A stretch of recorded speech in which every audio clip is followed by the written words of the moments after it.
Hello, welcome back. It is week 68 on Out on That Line. I'm Geoff with my co-host Alex. Alex, how you doing this week? Geoff, to quote the artist this week, I completely agree.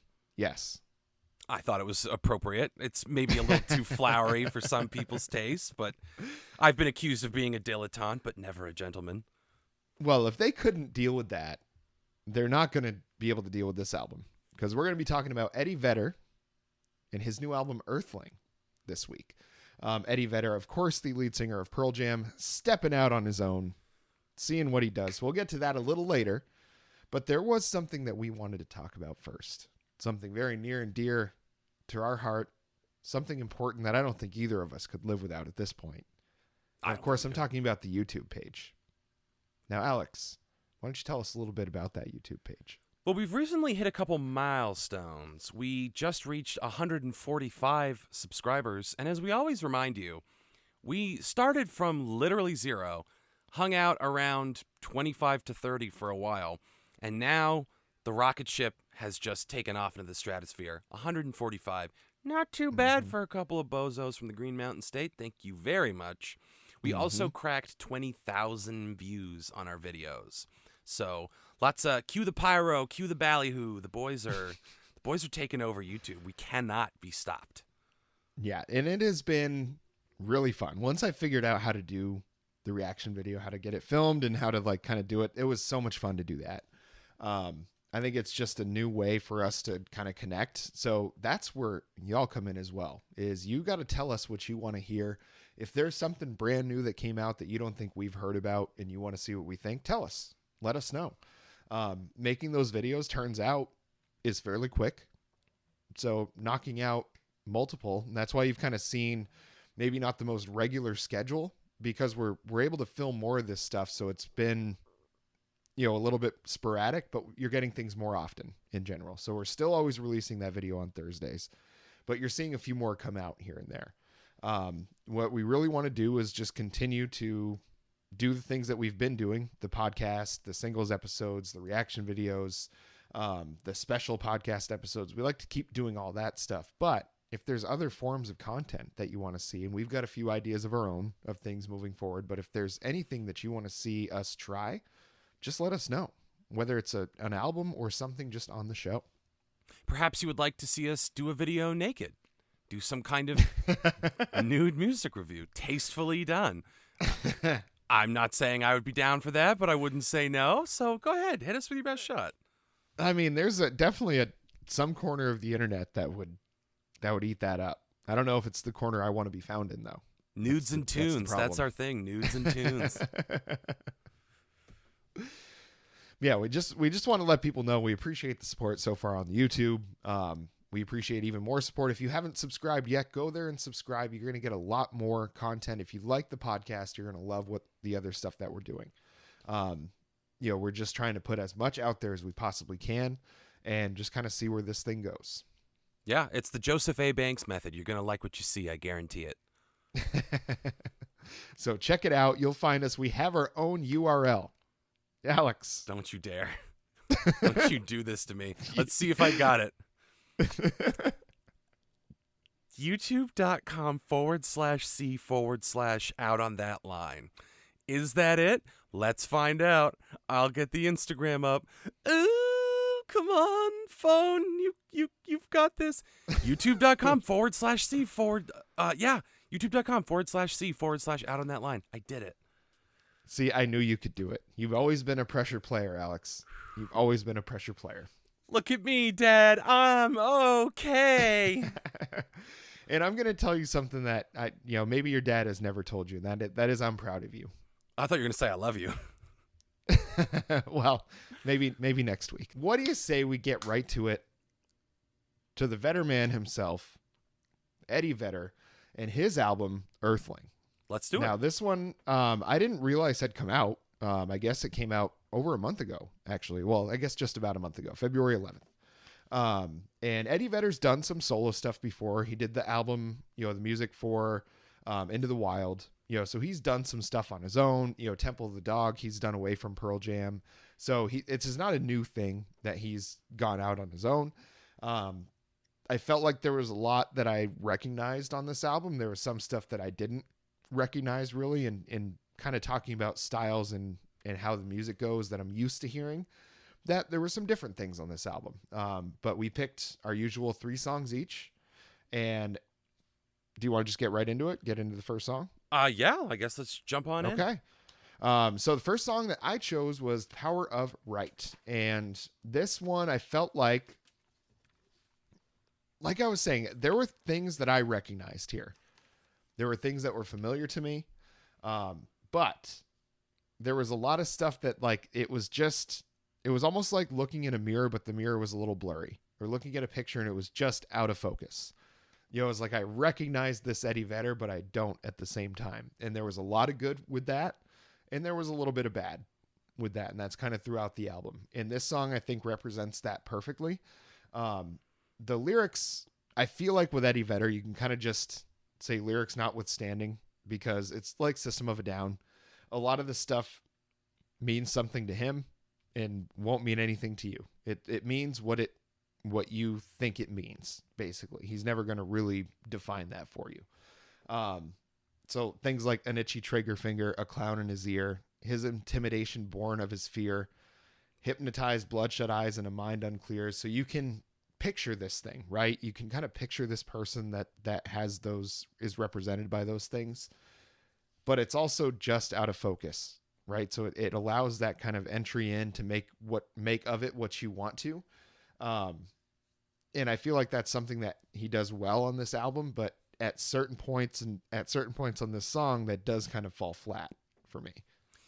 This is such a weird album because there are home runs, there are dog shit whiffs, there are songs that had a kernel of a good idea but missed a part of it, and then there are a few songs like Power of Right that are very inoffensively right down the middle. I can't really say anything bad about this. It's a nice middle ground vocally between Pearl Jam voice and Old Man Eddie, because a lot of the times on this album, it's, I would say, like 80-20, we're getting Old Man Eddie, and that's not an insult. He's still got a rockin' voice. But when you think of like peak Pearl Jam and like when he really innovated jaw rock, for better or worse, because a lot of people associate it with Creed and that bullshit. But when you think of peak Eddie Vedder in the 90s and you hear him now, it's not a huge gulf, but he definitely does sound like an almost 60-year-old man at this point. And songs like this, I think he got in the middle of those. He didn't sound old as fuck, and he didn't sound like he was trying to be Pearl Jam Eddie again. And there was some nice dynamic stuff in this. There's this like very sinister verse talking about the evil influence in the world, but then this like really light, dynamic chorus that, like you said, lyrically, there's not much of a feature here. It's more the message, and the message literally is the power of right. It's when you're consumed by fear, the power of goodness is going to be more powerful, and it will always win in the end. And that's Eddie Vedder in a nutshell. He's a very positive guy. So I think this was a right down the middle track on the album. Yeah. And I just have to say, and as we go through the rest of this album too, the influence that Bruce Springsteen has on like this era of like the generation after him of rock stars is like so strong. I don't know if anybody has been more influential. Like think about the Killers, like the Gaslight Anthem, some of the biggest rock bands, Eddie Vedder, like some of the biggest rock acts and rock bands of the last 25 years have so much Springsteen just like coursing through them. And it's fun for me because I'm like, oh man, you can tell like that style of music was, Bruce might not have invented it, but he definitely held the torch the highest and longest of anybody. And now seeing Eddie Vedder do this kind of stuff, which is really, there's some like, there's actually, you know what? There's not a whole lot in common with early Pearl Jam on any of this. What I hear the most is like Backspacer. I don't know if you remember that album. Lightning Bolt. It's that kind of, when they played fast, it was more like frenetic punk rock more than it was that kind of grunge like you heard Even Flow or Black or live, you know, and it's, to me, I feel like that there's a very defined like later stage Eddie Vedder and early stage Eddie Vedder. And it's about like, there's a very angry Eddie Vedder, a very sad one for the first half of his career. And now he gets sad about some things, but it's much more optimism. You know, it's much more like look to the future, make the right steps now so that you have an easy path later, you know, just like that. That's the kind of feeling I get from it. That's what makes Eddie Vedder such an interesting guy as a person, as a musician, and then as a musician in the grunge scene. Because like you said, there's angry Eddie Vedder, which we got at the angry Pearl Jam, which we got at the beginning. Because Eddie Vedder, his sympathies always lied with the wretched, right? He had sympathy for drug addicts and prostitutes and people living on the streets and the economically oppressed and the mentally depressed, the mentally ill. He cared for all the people that had no position of power and were not being helped by those who did. And that empathy is carried through his entire life. He puts his fucking money where his mouth is. Eddie Vedder seems like a solid ass dude. And he was an anomaly within grunge. Like, grunge is an inherently political genre, but also a personal genre. It's making political comments by showing the people that are affected by it. So you get someone like Kurt Cobain, who was kind of, you know, sleeping on his principal's couch for a while and like didn't really have a stable home environment and became addicted to drugs. And there's this economic depression all over the place. And so the effect that the indifference of the powerful has on the lives of the many is kind of encapsulated in grunge. That's why it hit with everyone. It wasn't nihilism, we don't care. It's like, no, we're pissed and there's nothing we can do except fucking make music about it. And there were a lot of tortured souls in the scene. You had Lane Staley, Alice in Chains. You had Chris Cornell, Andy Wood. That was the whole impetus behind forming Temple of the Dog, where Chris Cornell like anointed Eddie Vedder like, hey, this is the next guy. Obviously, Kurt Cobain. You had these very tragic figures within the genre, and Eddie Vedder has endured and he has persevered. And those guys were victims. It's no shade on them. Obviously, they suffered terribly, but Eddie Vedder found a way to endure and to sublimate suffering into something that those of us who are suffering today can hold on to. And I just kind of wanted to use Power of Right to applaud that. That's a really cool fucking thing about the guy. Yeah. Because keep in mind, down the road in this review, I'm going to trash the fucking shit out of him. So Eddie Vedder, this is all said with love. You're a dope ass dude. Yeah, and I wonder if it's going to be the same points that we sharpen the knives a little bit here. I'm going to guess it is. Maybe. So the next one was your first pick, Brother the Cloud. Very Eddie Vedder title. It's an extremely Eddie Vedder title. This is about, very specifically, Chris Cornell's suicide. I think more broadly, it's about the feeling that gets brought on when that happens to anyone. It's a very universal sentiment. I mean, we've all lost somebody. Most of us have anyway, to suicide. It's always a terrible thing that he encapsulates all the emotions behind it perfectly in this song. So there is this like very, again, tender, mournful verse trying to reconcile what's happened. And then it just bursts into this giant chorus where the vocals are just crying to heaven. And this is classic Eddie Vedder vocals. He's just screaming to the heavens because he can't make sense of this. You have this bridge, which kind of becomes this like intimate confession of like, I'm trying to process what happened. I'm upset about it, but I also can't really speak how deeply it's affecting me because I think I would scare people if they knew how I felt, because I scare myself, especially in the context of someone who just committed suicide. He's not afraid to express anger, not just at the fact that he lost his friend, but that his friend deprived the world of him and that his friend didn't think enough of himself to stick around.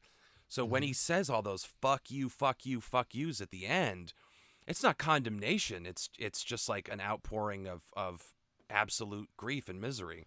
It was because he loved Chris Cornell so much that he just kind of has to scream at the sky. And that's what this song is. Yeah. And those two, it always seemed like they were kind of like brothers of the soul. You know, it's just like they had the same love for what they were doing inside them. And that's the thing that brought them together in the first place. And then they found out that they saw life in similar ways as well, you know, because it's, you know, the subject matter. You know, I think one thing that Soundgarden did a little different than Pearl Jam was the lyrics were a lot more direct. They were less vague. And, you know, I do think as a songwriter, like a straight like lyricist, Chris Cornell was a little better than Eddie Vedder.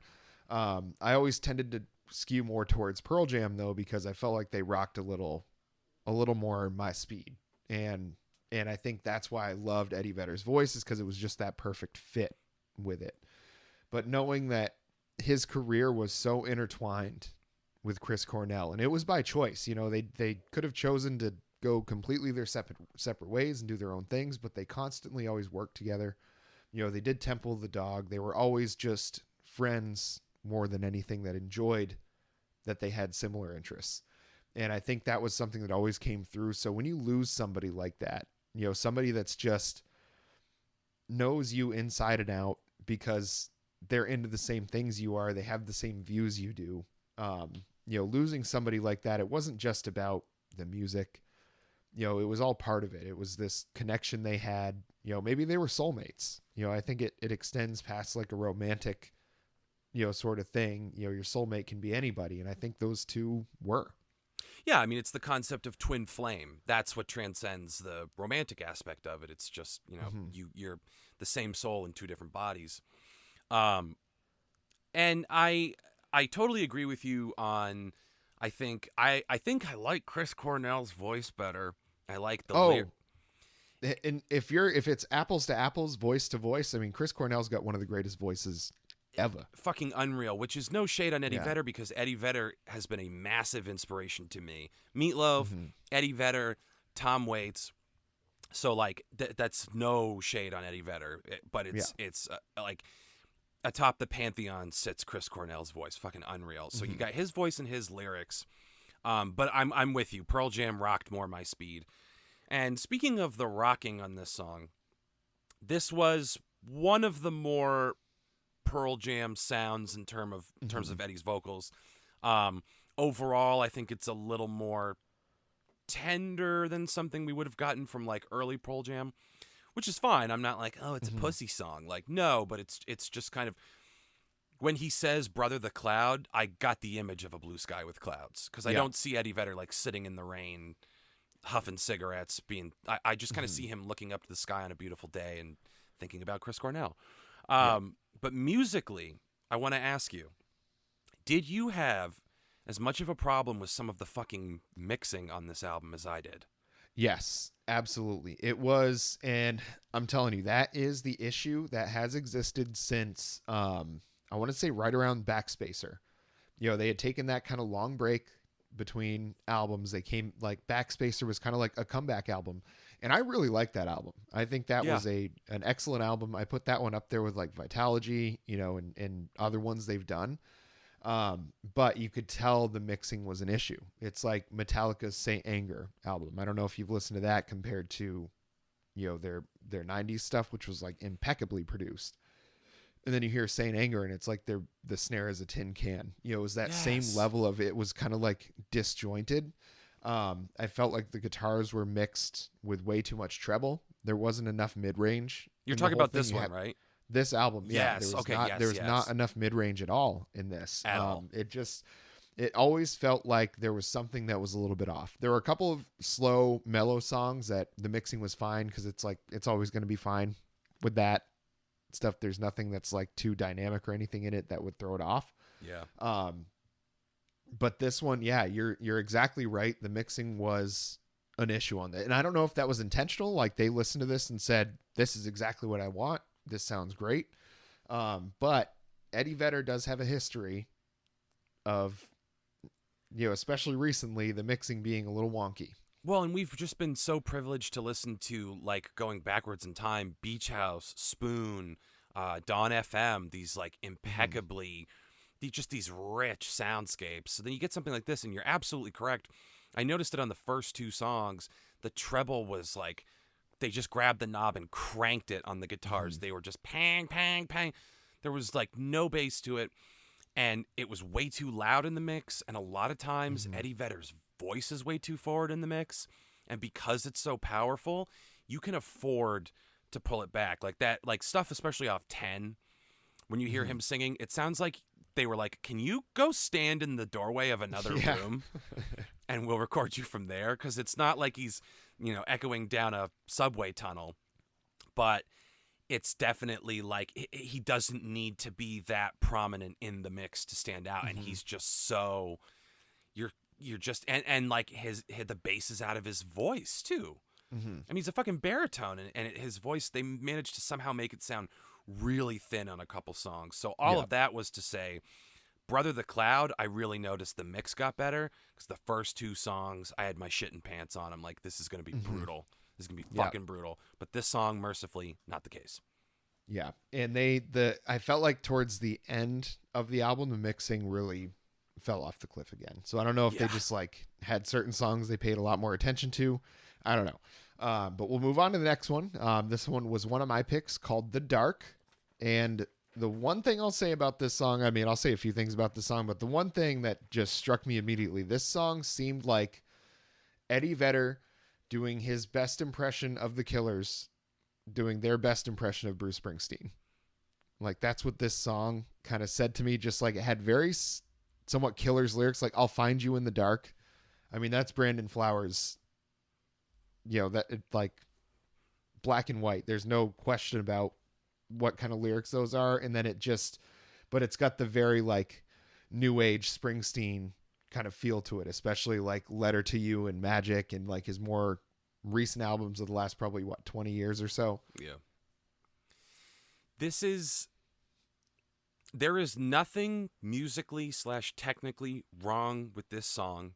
The message is on point. Eddie Vedder, the force for good, doesn't want credit for it. He's always been uncomfortable with this idea, much like Mitski, this concept of like, you saved my life. He's like, oh boy, that's, I'm glad you liked it, but I don't deserve credit for you figuring your way out of the dark.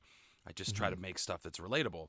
So a relatable song, again, I don't think it's the big problem for me is this sounds like him doing, when you say it's him doing an impression of the Killers, doing an impression of Bruce Springsteen, the trickle down Springsteen economics. This sounds so much like Dancing in the Dark that it became distracting. And small nitpick, every time he said dark, it sounded like dork. I'll find you in the dork. And I'm like, oh, what the fuck, dude? And the big thing for me is the sound, that Dancing in the Dark sound created an expectation that the lyrics could not possibly live up to. Yeah. Bruce Springsteen, anyway, is such a killer lyricist. I mean, just like he reaches inside of your brain and gives you something. Especially that song. Yeah. Something you didn't know you needed and you didn't know you felt, but you did, and he felt it, and he's holding up the mirror to you. So this song creates a lot of expectations that the lyrics just didn't hold up their end of the bargain. This was a whiff for me. Yeah, he tried to start a fire without a spark on this one. Exactly. Come on, man. Bruce literally said you can't. Yeah, I mean, like that song, I mean, that might be one of the most popular Springsteen songs, and everybody thinks a pop song isn't as like good, but listen to the lyrics on Dancing in the Dark, folks. If you haven't really paid attention to that before, I mean, like they say you got to stay hungry. I'm just about starving tonight. I mean, come on. People shit on that song. Well, I think they don't look at it as like one of the more like introspective Springsteen songs. It's like you listen to like Born in the USA and they're like, oh, well, if you really listen to it, it's that same, it gets that same kind of surface treatment where it's like Born in the USA. Yeah, go USA. But it's like really about something very deep and meaningful. I think it's the same thing with Dancing in the Dark. Well, I'm disappointed that people don't interface with that song in a better way. That whole album, I get it. It's one of the bigger ones, so it's not controversial to say, but Fire and Flames, so many good tunes. I'm Going Down is a personal favorite of mine. Oh, yeah. I fucking love that song. Yep. Yeah, his, like, those little weird offshoot songs, like I'm on Fire. Oh, yeah. That he did. I mean, he's got the big hits, Born to Run, Born in the USA, Dancing in the Dark. He's got those big, massive stadium hits, but those little side ones, those are some of the best, dude. Mm-hmm. Some of the best. Just a sweet treat. He's just giving us some sweet treats. I love it. Yeah. Maybe we should do like a Springsteen deep cut episode sometime. I think that series that Tanner and I did on the record, I think is the perfect forum to do something like that. Yeah. Just deep cuts, let's baby. Let's plan on one of those. All right. Let's dig in the bag. Yeah. Folks, you just heard a live brainstorm on Out on That Line of something coming down the pike in the future. So if you have suggestions for that, tell us. What's your favorite deep cut Springsteen song? What song at a live concert, if you were to see Springsteen and the E Street Band, what song at a live concert would you just absolutely shit your pants over? Tell us. Pants shitters only, baby. Yeah. Yeah. We don't want anything less than the brown note. Keep your bullshit at home. Yeah. Well, what do you say? Let's move on to your next pick, Good and Evil. This is the most Pearl Jam song on the album. Now, that's not a prerequisite to make it good. It's not a prerequisite to enjoy the album. I'm just stating as a statement of fact that this is the most Pearl Jam song. There are songs on here that were not Pearl Jam songs that I did enjoy.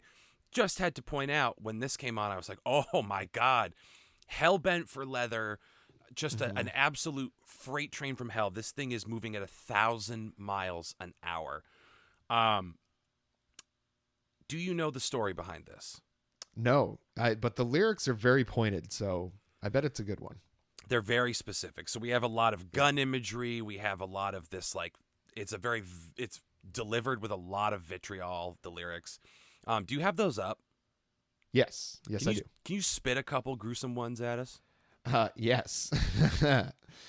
Let's see. Get some sleep. I hope you dream your own death tonight, girl. I hear you're gone on an adventure. I hear you're living the dream. Oh, with your poor excuse for a husband, a safari scene. Oh, look at you dressed up as hunters like some fucked up Halloween. Oh, a majestic creature and a bullet and a dour queen. Is it about Lauren Boebert?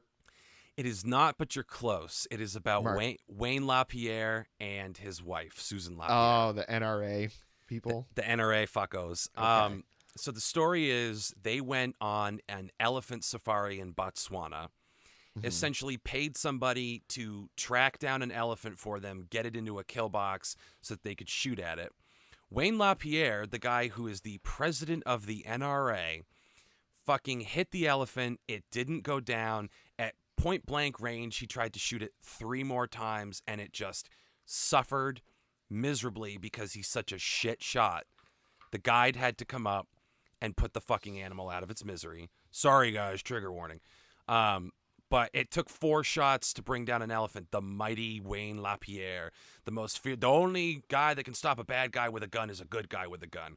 Well, you're a fucking loser with a gun who had to fucking hunt a defenseless animal. Look, if we've got deer hunters out there, and I know we do, there's a difference between controlling the deer population where they are abundant and they're not endangered like an elephant, and you eat the meat and you're respectful of the animal, and it's part of the process if you choose to consume meat.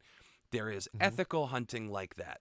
There is nothing fucking ethical about hunting big game so that you can make stools out of the feet, which they did.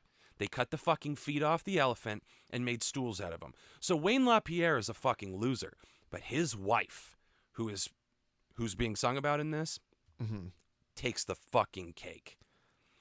She is actually a better shot than her husband, apparently. And once she felled her animal, she went over to the elephant and cut its fucking tail off, spun it around her head like a helicopter, Petey Pablo style, and yelled, "Victory!"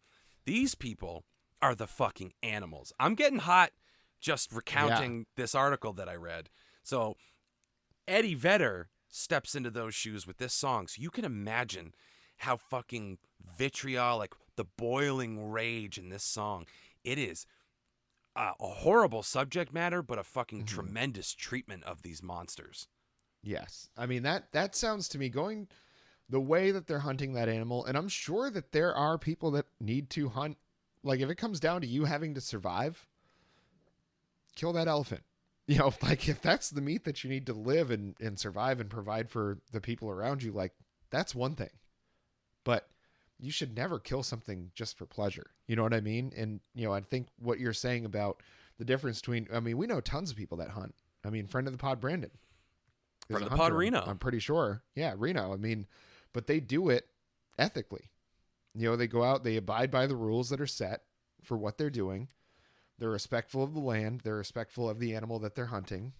And they don't take more than what they need. And it's a way that they each provide some food for their family. The way meat prices are right now, probably pretty good to have a freezer full of venison, but yeah, doing what the NRA fuckos are doing, that's like me going to play tackle football with a bunch of third graders. Yeah. It's not a real competition. Like, it's not a real, like, a true measure of who you are as a human. Yeah, and sorry if we sound like a bunch of fucking bleeding heart pussies over here, but I would say you have to be a big fucking pussy to pay someone to take you on a special trip to kill an endangered animal. That is clearly, you got a tiny little pee-pee, and your wife caught some of that vibe, and you want to prove what a viable man you are, because that's why you're doing this. You only fucking corner and kill a defenseless, endangered animal because you are fucking miserable paramecium on a fucking flea. You are a scumbag. And that Eddie Vedder, our valiant knight, not just lyrically excoriating them, but he comes through like the drums. Chad Smith, by the way, we haven't even cracked in. Chad Smith from Red Hot Chili Peppers. Drums all over this. I think there's one song he didn't play drums on, and we'll get to that one. But the drums are just hell bent for leather. The guitar, it sounds like it's dripping acid. So again, this one was really well executed, really well mixed. The instruments sounded like, if you got to get one right, I'm glad it was this one, because this is such a pissed off, pure Eddie Vedder nitro song. For the next song, it was my last pick for the album. It's Try. Now this one was just one of those ones that rocked. That's why I like this one a lot. Now lyrically, I don't have a whole lot to say about this one, at least a whole lot that neither positive or negative. It was kind of, like it was there. But this song definitely, and I cannot emphasize this enough, this song rocked. I wholeheartedly disagree. Oh my God, let's hear it. Let's hear your logic for why you're wrong. It does some stuff well. I'll start with the good stuff. The guitar is mercifully appropriate in the mix. The choices on the melody, it does that like half step thing that I can never articulate that I love that songs do. That, as I call it, the little flip, which means nothing to anyone. I think it's like a half step into like a minor or some shit like that. I don't know. Music nerds chime in. I love that shit. Mitski does that on Love Me More. There I will be a new girl. Like that kind of sounds a little sour to your ear, but also sounds right. I really like that. Song does that. The song drives, guitar appropriate in the mix.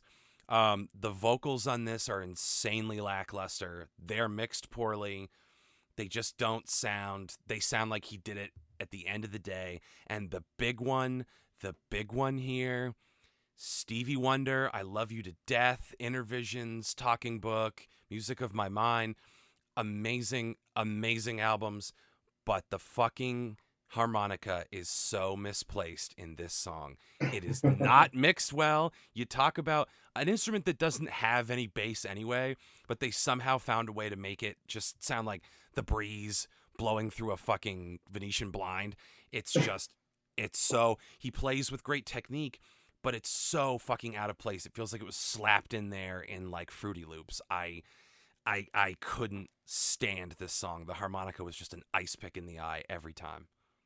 Well, I guess we now know which co-host on Out of That Line doesn't like to have any fun at all. That's right. That's me. I live in perpetual misery, baby. Oh, because the thing that I was going to point out about this one was that harmonica solo. It'd be like, you don't hear that every day, Pearl Jam and Stevie Wonder. I mean, it didn't work. It didn't work for me. The harmonica solo was excellent in and of itself. It's just like, it's A+ if you put it in another song, but this just like, this didn't land for me, and we didn't cover this one, but the Elton John one did not land for me at all. That one was really bad. It fucking sucked, dude. Elton John, as much as I love him and the great output he had when he was in his prime, I'm done with Elton John. Please retire. Please finish your tour and go home. Wait, his voice sounded weird on Oh, that song. dude. Like if I had to look and check the first time I listened to this album, and I was like, who's singing this song right now? Because I never look at, like, I always look up as little as I can about the album the first Yeah. time I listen to it, whatever we're listening to. And especially with Eddie Vedder, because I was like, I know so much about this guy already. Like, I don't want to like taint any of this album by like knowing what genre it's supposed to be or anything like that. So I don't even look at like the track listings at all. When I heard that voice come over, and I was like, who the hell is that?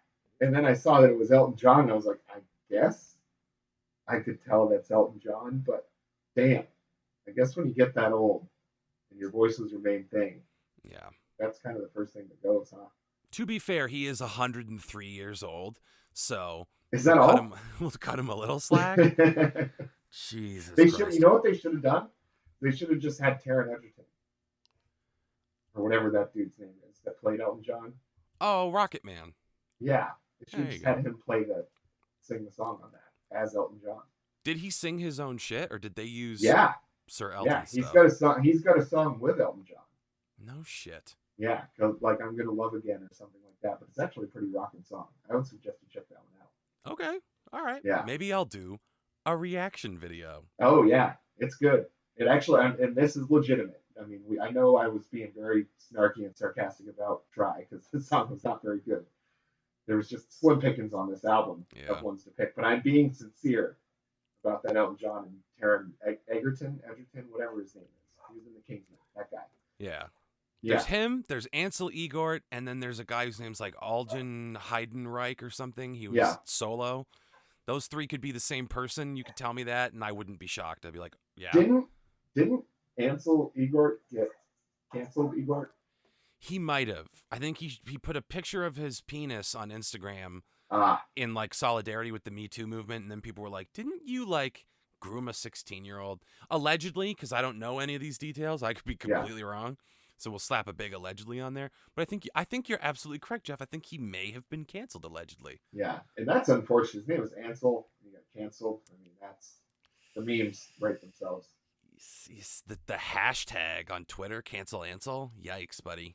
Yikes! It rolls off the tongue. That's like saying Jeb Bush was low energy. When Donald Trump did that, done. Damn. Jeb Bush has X's for eyes. What an insult, man. Low energy. That's awful. It's like, that it's like it's a code word. You're just like calling him a cuck. It's like a little pussy boy, whatever. And Jeb Bush couldn't repudiate it because if he was his brother, he'd be like, I'll come over there and shoot you in the fucking face, Donald Trump. And Jeb Bush was like, stop picking on me. That's not nice. Please clap. Fucking A, dude. What a douchebag. What a D-bag. Well, And let's move on to the last pick from the Eddie Vedder EARTHLING album.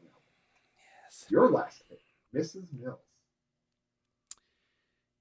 This one was more of like a circus freak oddity and more of a curiosity, more of a phenomenon, and I don't necessarily use the word positively, then it was something I listened to and I went, oh yeah, fuck yeah, this will make a good pick. Because like you said, slim pickings on this album, shuck 'em up. So the first thing is much like The Dark, the Springsteen song.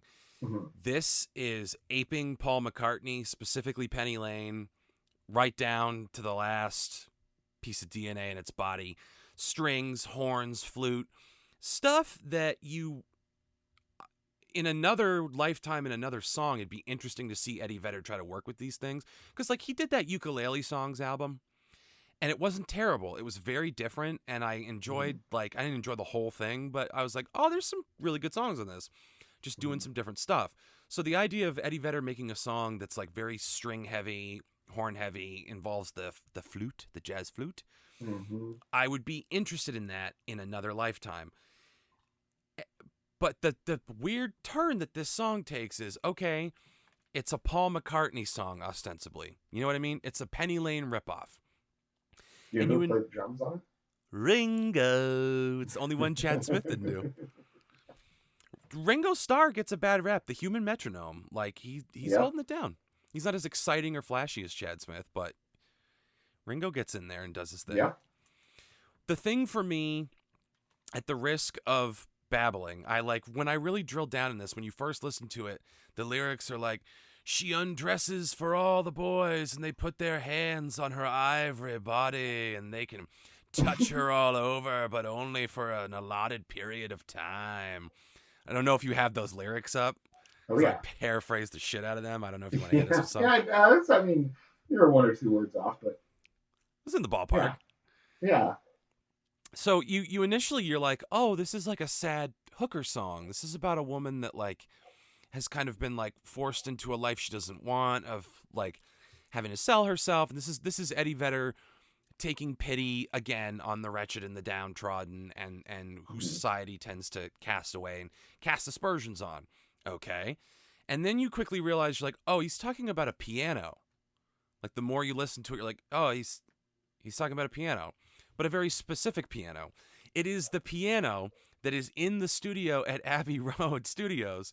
Its name is Mrs. Mills, named after Mrs. Mills, who, no shade on her, big fat bad teeth British lady.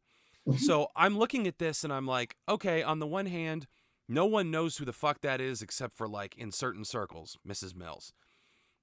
So it's nice that Eddie Vedder is trying to expose his demographic to this lady indirectly. But you have a Paul McCartney song using hooker imagery to talk about an old fat British lady. I don't understand what this song was trying to do. It's very dumb. It's not a good tribute. It's an odd juxtaposition of theme and imagery. One of the bigger whiffs on the album, but very, very interesting because of that. Yes. Interesting is a word. The nicest thing you can say about it. So, what I really, by the end of this album, what I really kind of felt was that where Bruce Springsteen and Paul McCartney and all these other artists have really aged into this elder statesman of rock and roll, kind of podium persona, whatever you want to call it. A lot of them have done that very well.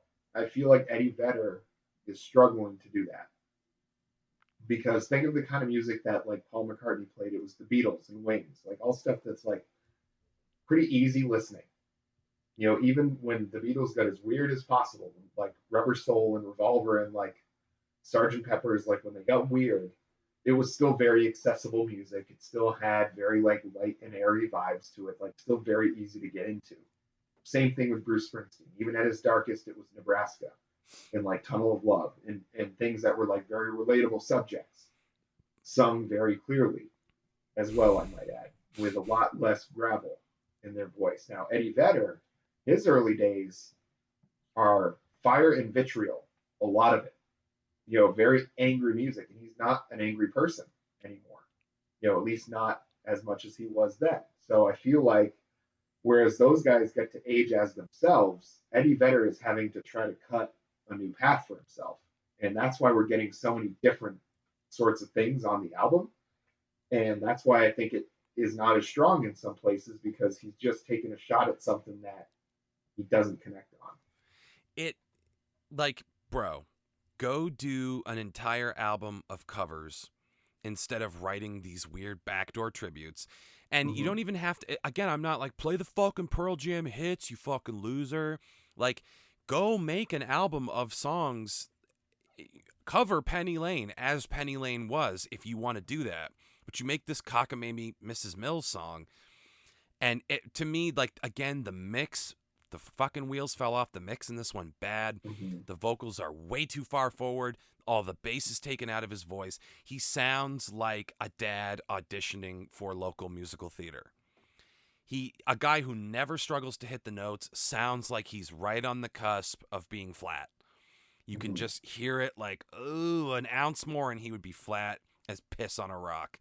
And it's sad. He's just Mrs. Mills, Mrs. Mills. He's just bleeding out this fucking stupid song. What a dumb song. But it was a big curiosity for me more than a standout track. I couldn't not talk about it because Mhm. when it started, I was like, oh, is he going to do some like Elvis Costello shit where he's going to like talk about this woman? And again, like being sympathetic to the sex workers is something that Eddie Vedder would do. You Mhm. know, he could take a very sympathetic approach to their story and tell a story that isn't exploitative. Instead, he tells an exploitative story about a piano named after a fat lady. Like, Mhm. I just find the whole thing really, really weird. Like, I'd love to find this lady and bring her back to life for one day and be like, what do you think of this song? It's the honest answer, Mrs. Mill. What do you think? What do you Yeah. think, baby? Yeah, I don't know. It just Ugh. like I feel like it's, we still get some of that classic Eddie Vedder, but this has been the problem since really like Backspacer. Everything before that, I feel like you got very, very much Pearl Jam in a form that you were used to, and then after that, it kind of skewed because they had to. They weren't as angry as they were before, so the songs that where had that fast pace like Even Flow would, now they were not the same kind of heavy lyrics. They had to change because they don't.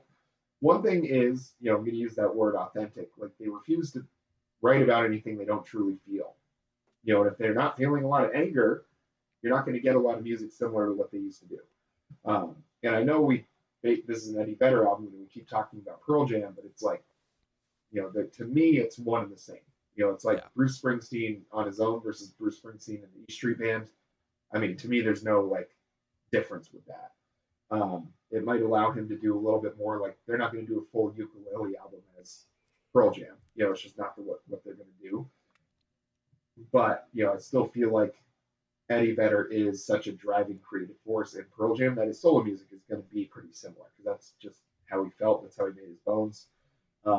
And it's just like songs like Mrs. Mills and several others on this album, like that Elton John one, just didn't hit right. And I know he's trying to just find his path as like an elder statesman of rock and roll now and remain relevant in writing, songs that are just as vital as what he used to write, but about how he feels about things now. And I can see how that's hard to do because you don't have the urgency anymore.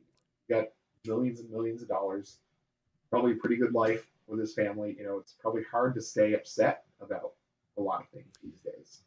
And the things that he gets upset about, he can affect policy now. He can Mm-hmm. donate to a political candidate he believes in. He can start a charity. He can be a visible activist. At the beginning of his career, at the beginning of Pearl Jam, there was all that vitriol because up to that point, there's nothing that he or any other member of the band or any member of the grunge community could have done.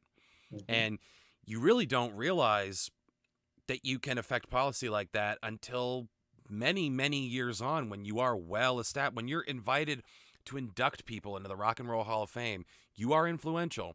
When your Mm-hmm. records sell like they did, you are influential. When people come to your shows the way that they did in droves, you are influential. Now you have people's ear.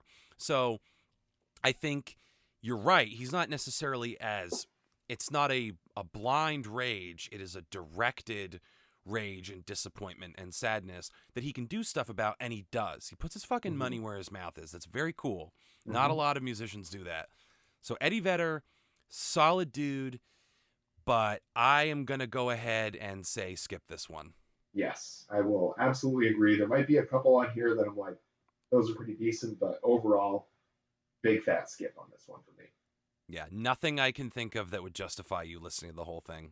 No, Just move on. Move on with your day. yeah, it was a little disappointing. I mean, but I cannot say I was that surprised because Sure. it's just. I mean, I love Pearl Jam. I from the beginning. I mean, the Vitalogy album, like the double album they did, Yeah. is great. I mean, it's just like that. They did so many good like Woman Behind a Counter in a Small Town. Corduroy, great song. It's just like they've had what's it, Given to Fly, incredible song. They've got so many like that's not even mentioning like Alive and Black. and even flow and the big hits. It's like they had that second tier of hits that they had, like Why Go. There's so many great Pearl Jam songs, and it's like it's disappointing to hear what has happened, in the last 10, 15 years. And it seems like each successive release, whether it's Pearl Jam or Eddie Vedder solo, there's less and less to like dig in and love about it. Yeah, I love Pearl Jam. I didn't need Pearl Jam out of this. I needed it to be good, and Mm-hmm. I don't want to spoil anything, but it wasn't good. Yeah, yeah. So I do yourselves a favor. If you really love Pearl Jam, like I do, go ahead and listen to it because I'm sure you're going to find some things in there that you like. But if this is not what's going to get you into Eddie Vedder or Pearl Jam. So if you're not familiar with them and you weren't seeking this album out anyway, just skip it. I couldn't agree more. We want to send this one home? Yeah, let's do it. Make sure you go on that YouTube we were talking about, like, subscribe, comment, tell us what you want to hear. Same thing with the singles video, same thing with the regular podcast episodes, those on the record shows that we started doing. Whatever ideas you might have that you want to see us talk about, make sure you let us know. Keep looking for new things from us. Alex, do you have anything remaining? Oh my God, yeah, Frank Zappa. Oh wow, I got to the end and almost didn't do it. Oh man, I thought we were gonna make it. Holy shit, you guys. Okay, go. I'll make it up to you guys. Go listen to the song "Trying to Grow a Chin." It's fucking amazing. Yes, do that. Tell us about it. Until next time.